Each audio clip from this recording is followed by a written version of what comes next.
Hey, yo. What's up, Creamers? It's me, Hot Joe, and I'm here to talk to Turkey about professional wrestling like Ted Turner. Why don't we start acting like civilized, educated, decent, kind-hearted human beings? I'm going to talk about AEW Revolution 2024 from last night. I'm going to talk about the good stuff. I'm going to talk about the one thing I think that the show needed. All that and more from this I'm Still Buzzing from Last Night edition of Room 4.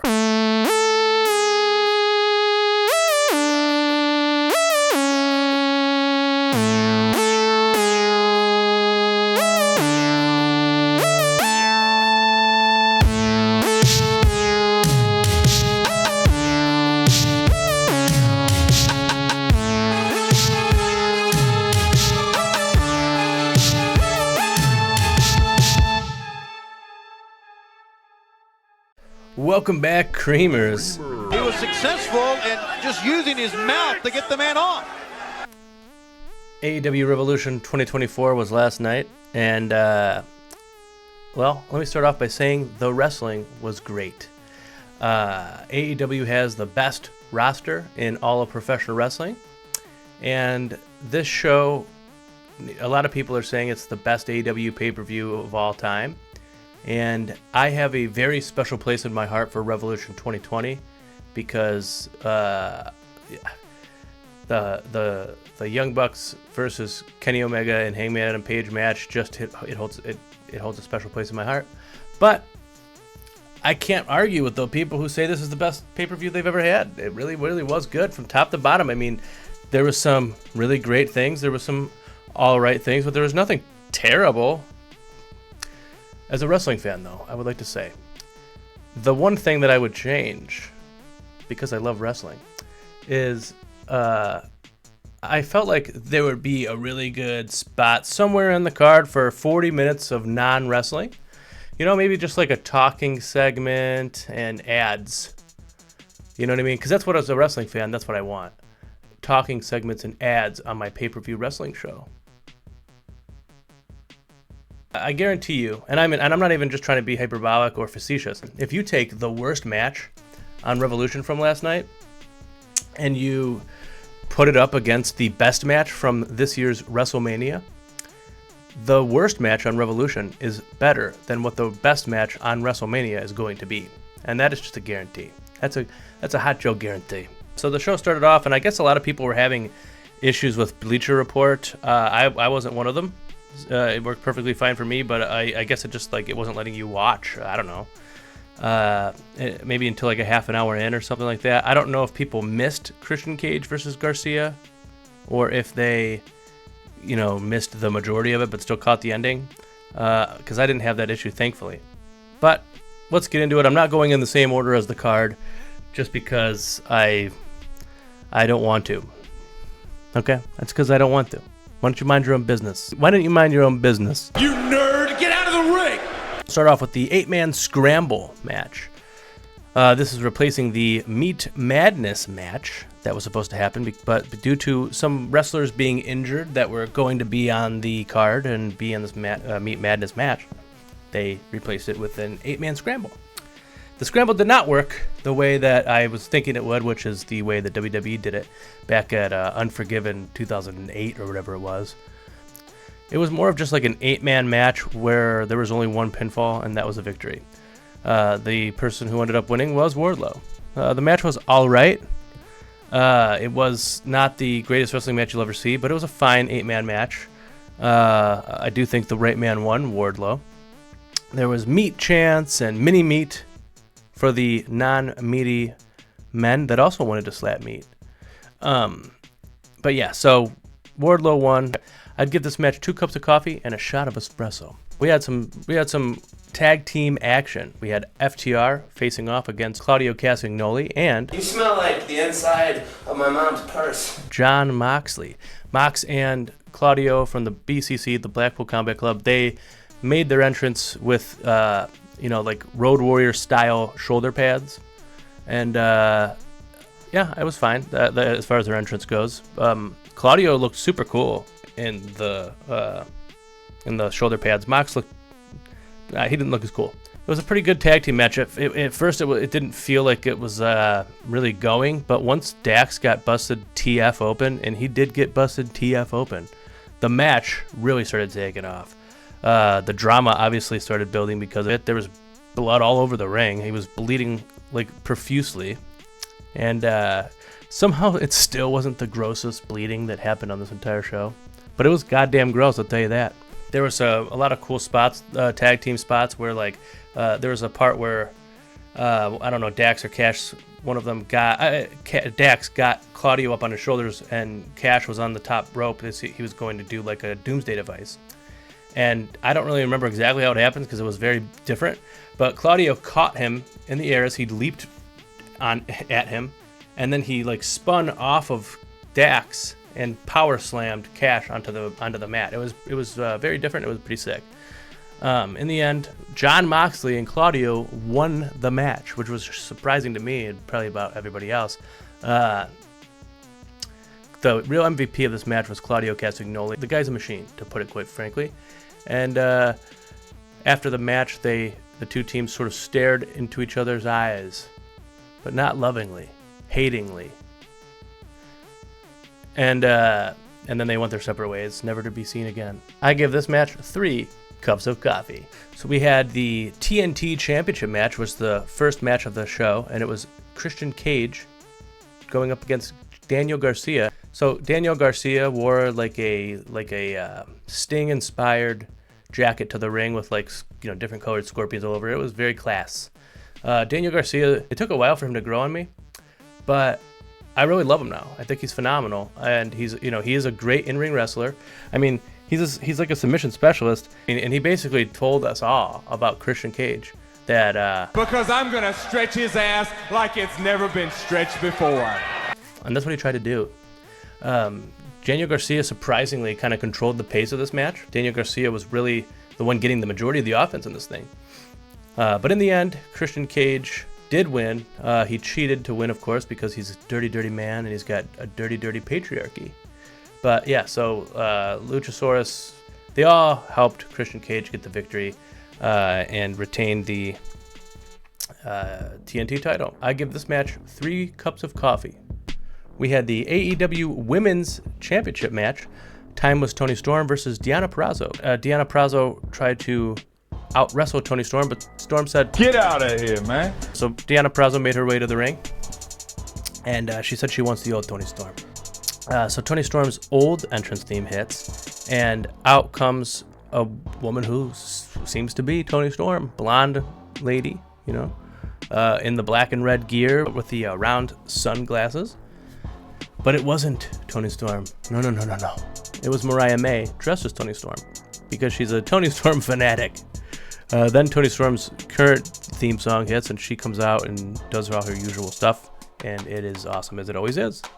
The crowd wasn't really into the match, and I don't know if it's because it had to follow a really, really good match, or if it's because Toni Storm is a heel and Deonna Purrazzo is a babyface, but nobody wants to boo Toni Storm because Toni Storm's really, really great in this character, and she's really entertaining. And so I think maybe people just didn't want to cheer for Deonna Purrazzo, but not because they don't like her, but because they don't hate Toni Storm.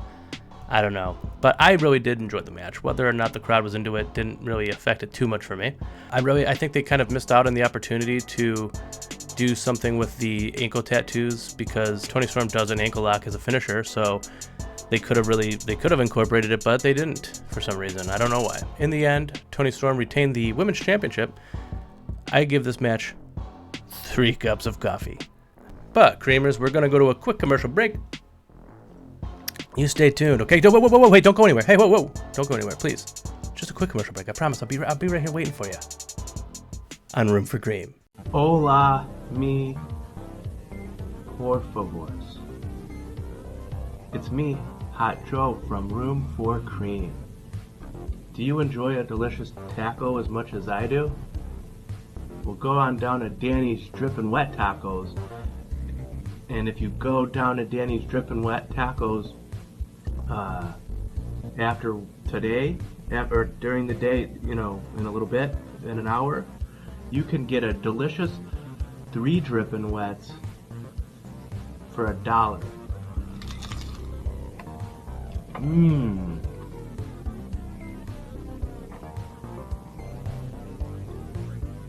So wet. So head on down to Danny's Drippin' Wet Tacos, right? In an hour, or within an hour, and you're gonna get three delicious tacos, three delicious Drippin' Wets, and you're gonna get 3 Drippin' Wets for $1, amigo. You won't just get one Drippin' Wet. You'll get 2 Drippin' Wet. You'll get 3 Drippin' Wet tacos for the price of $1 for 3 Drippin' Wets.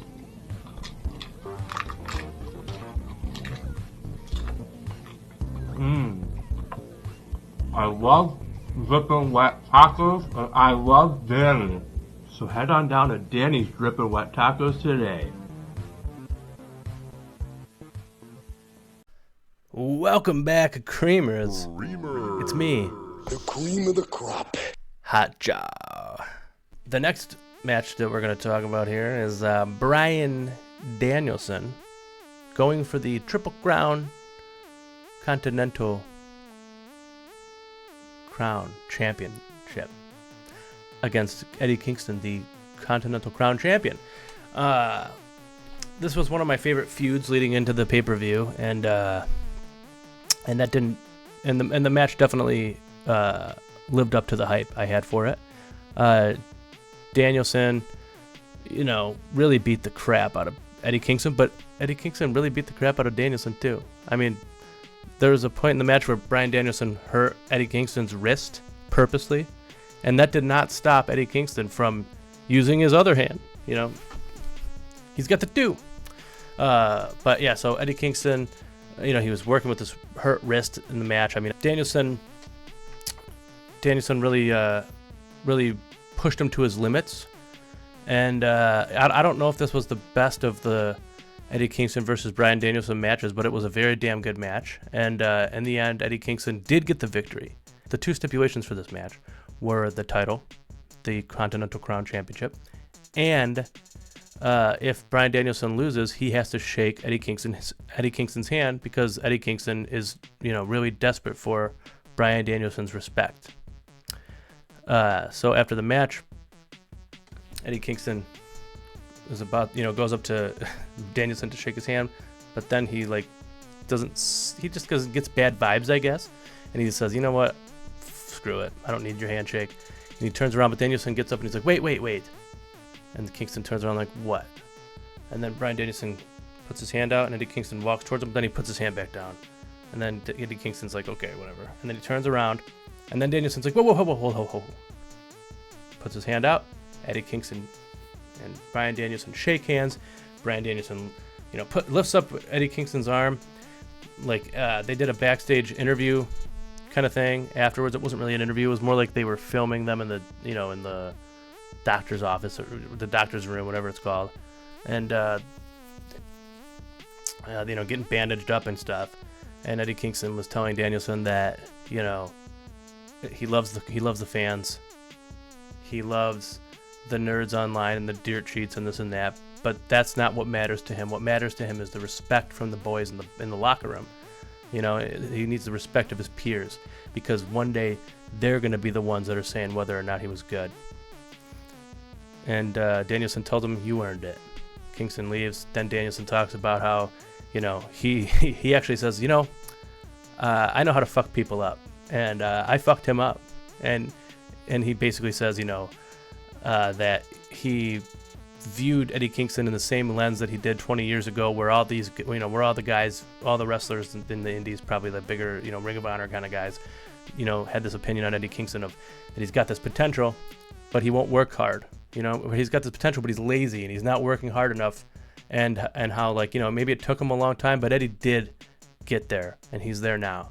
And he said he could see past his own bullshit, and he could see clearly now, and that's on him, that he didn't realize he should have had respect for Eddie Kingston a long time ago, because Eddie Kingston had to go through a lot more than he's ever known. It was awesome little thing. It wasn't on the pay-per-view. It was a backstage thing that's on Instagram and X and stuff. but it's definitely worth checking out. I give this match 4 cups of coffee. We had the International Championship was on the line. It was Orange Cassidy defending against Roderick Strong, and Orange Cassidy's got this gimmick where he's a slacker, but when it's time to go, he goes. But Roderick Strong has this very technical wrestling style. I would say he's like a modern day Dean Malenko, where he wants to give Orange Cassidy nice pile drive to the face, and maybe even punch to the face. This match, while it was happening, I thought, well, this is certainly going to be the match of the night. It was really, really fast-paced. It was good. There was a lot of drama in it. Orange Cassidy, he's wrestling hurt all the time.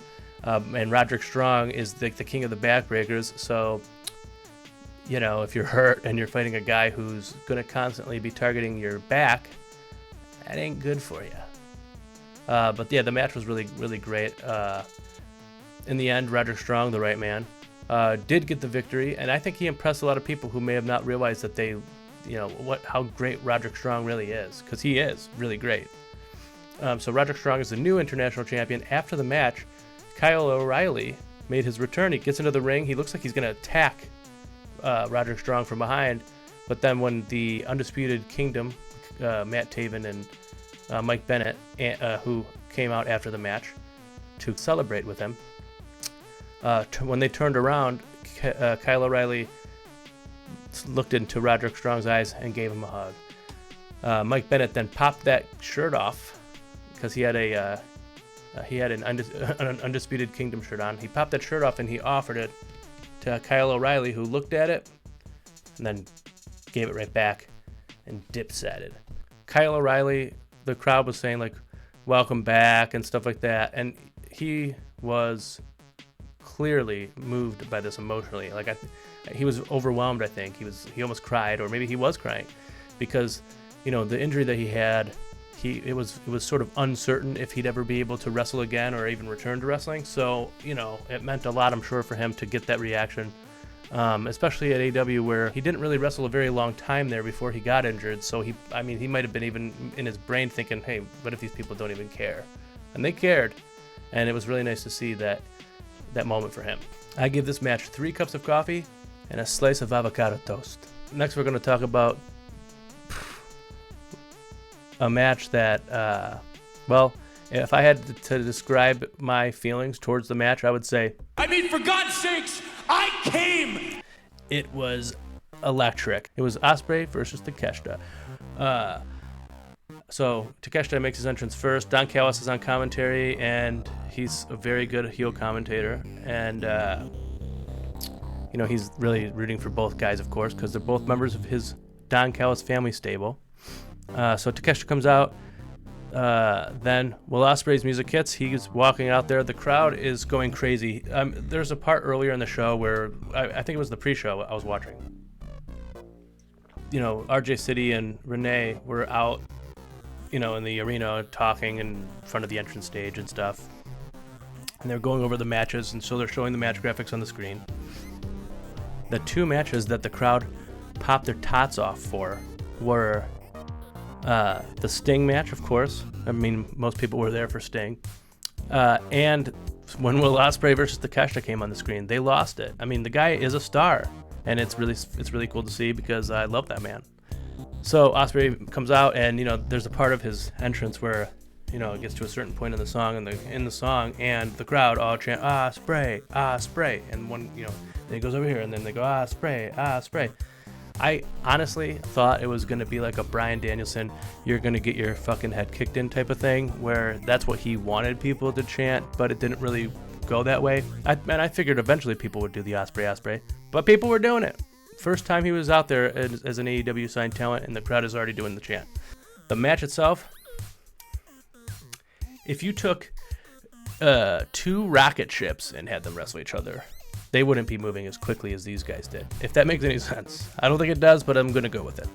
The match was 100 miles an hour. Both of these guys are amazing wrestlers. They're hard-hitting, they're fast-paced, they're technical, they're high-flying, they're risk-taking.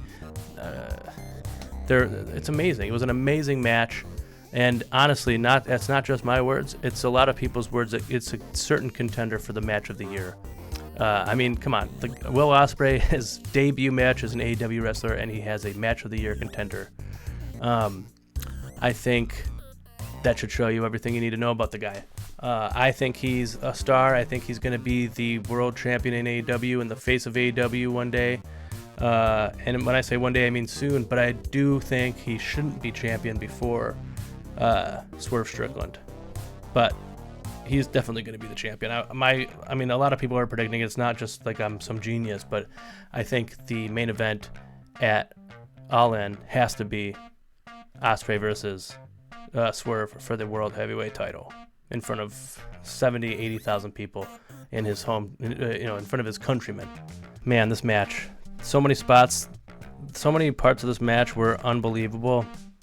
I love that spot where Ospreay, backflips off of the guy's chest like he's a wall. Like when someone like runs towards a wall and then they like kick off the wall and do a backflip.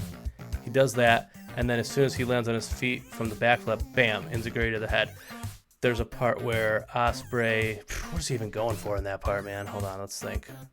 I think he was going for a Rainmaker, and Takeshita like ducked it, got behind him, but had Ospreay's hands under his legs, pulled his arms forward, which made Ospreay's body kind of jump in like a front flip kind of, caught him like a tombstone pile driver, but with his legs under Takeshita's arms, and then jumped down on his knees like a tombstone, then immediately propped up onto his feet and then deadlifted him from under himself into a German suplex, and he immediately got right back up and ran and frickin', I think he did like a hidden blade. It was insane. The crowd was on the edge of their seat this entire match, and so was old Hot Joe.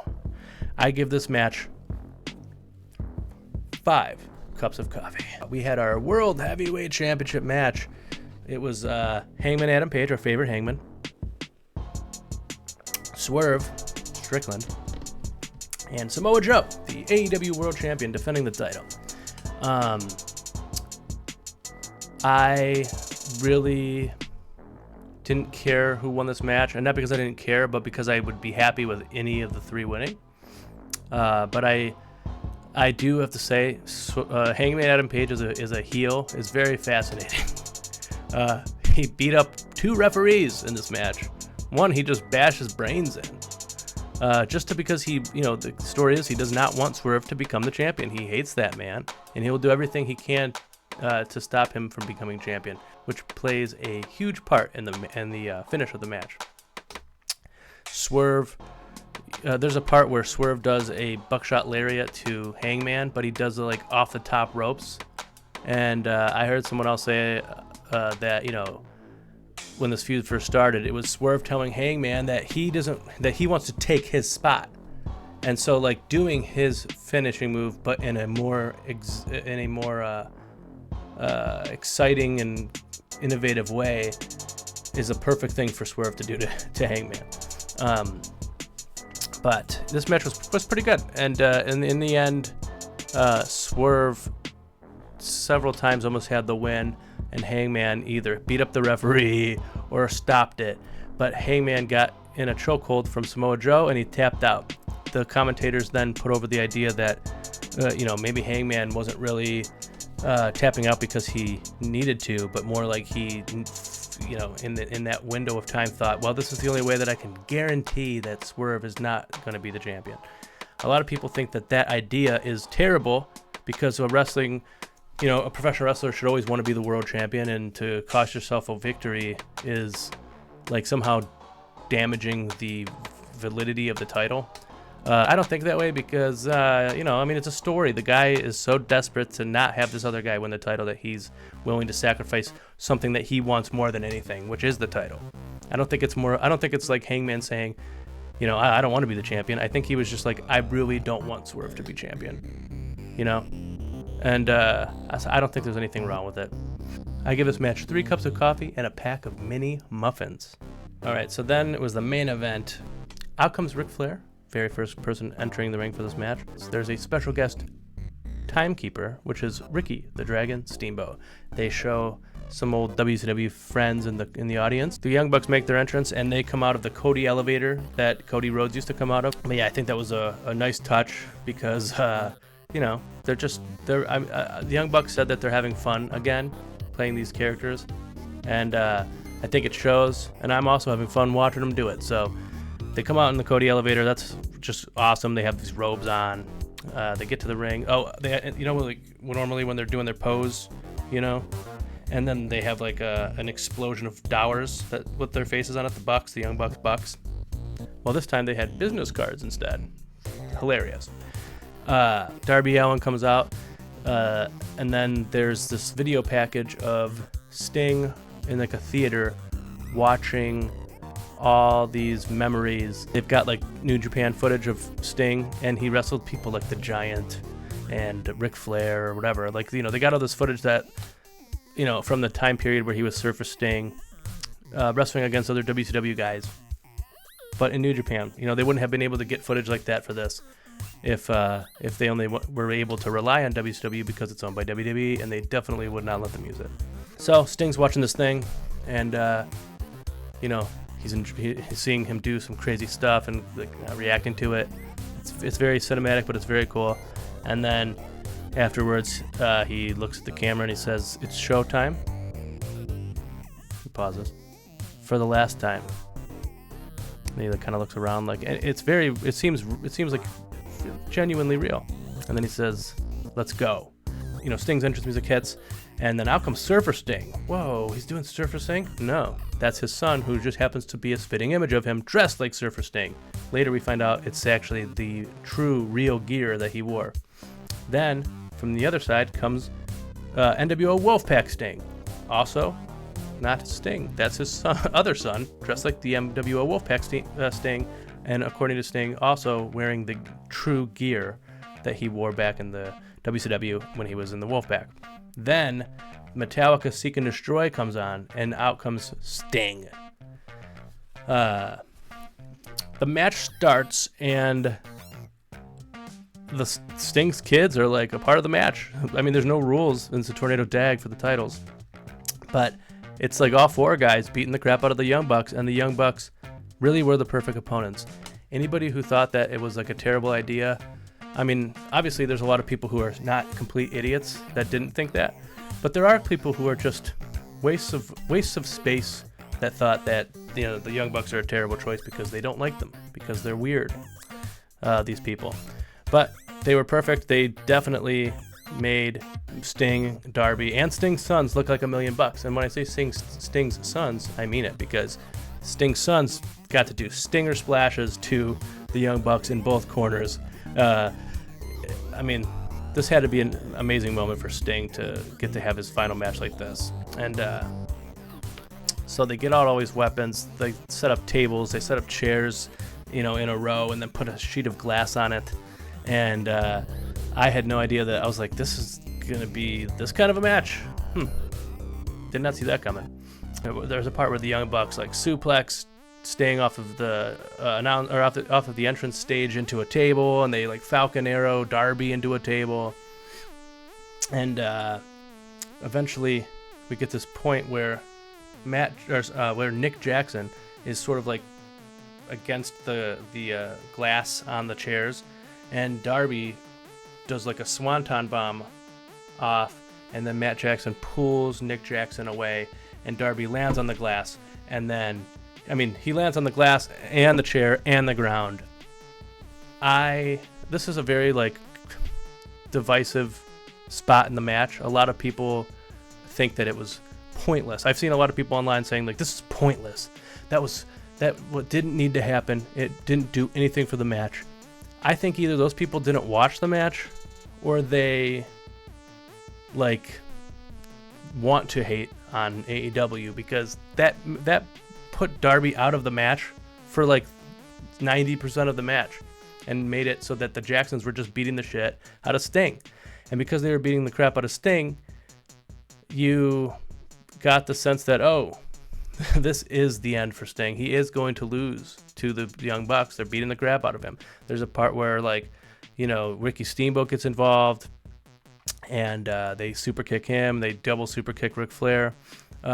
Meanwhile, Darby's over there, and he has not moved an inch from the way he landed, which was he did a front flip and then he bashed into the glass, and then he kind of like somehow fell to his front side, like huddled up a little bit, and it was sugar glass, but there was like a million gashes in his back that were all bleeding profusely, and like the doctors ran over there, Doc Sampson ran over there, and then they showed you like a second of all this blood gushing out of his back, and then they didn't show Darby again laying over there. I mean, you would see him out of like a small little section of the screen when they were doing a different angle to see the in-ring action, and he had not moved from where he was before.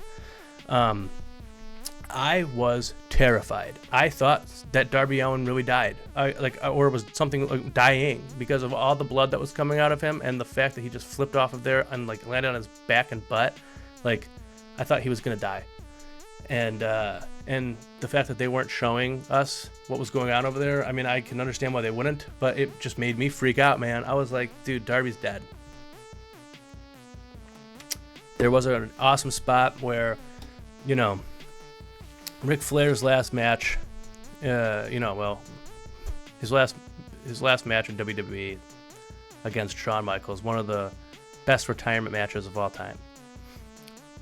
Before Shawn Michaels hits the sweet chin music on Ric Flair, he says, "I'm sorry, I love you," and then super kicks Ric Flair for the win. The Jacksons say, "We're not sorry, we hate you." And then they double super kick party Sting, and he fall, like he sort of like leans back like he's about to fall, but then he doesn't, and he says, "I hate you too," and then he just goes at him. Eventually Darby does get up and shoves one of the Jacksons off of the top rope, and Sting gets, I think, Matt Jackson in the Scorpion Deathlock. He taps out. You could see in Sting's face that he's overwhelmed emotionally, just like you can see that he's probably holding back tears, but he's also probably relieved. It was a good match. He's probably got all sorts of emotions that he was feeling. So Sting retires as an undefeated wrestler in AEW and as a champion. That's like the greatest retirement match I've ever seen, probably the greatest of all time. This pay-per-view really was amazing. It lived up to the hype and more. I had high hopes for it, and I was not disappointed. AEW doesn't disappoint on pay-per-views. That's something that you could never take away from them.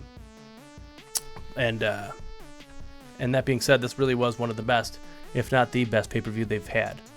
I give the Sting and Darby Allin match 5 cups of coffee. Come on, of course. And I mean, I feel bittersweet about it because it was an amazing moment. I really don't want to lose. I don't want Sting to retire. I would love it if he could just wrestle forever, but he cannot. And it was one hell of a freaking pay-per-view, man. Great way to end it. Feel good moment. And Sting, I mean, when he was in WWE, did he even win one match? Like, the way that he was treated in WWE was exactly how he expected to be treated in WWE. And the fact that he got to go to AEW and retire from pro wrestling on his terms, I'm sure it means the world to him, and because of that, it means the world to us, his fans, Creamers. Well, that's all the time we've got for tonight's show. We've got another Dynamite coming up this week. We'll talk about it, all right? And I love you, Creamers, and I wish you the best. Stay creamy.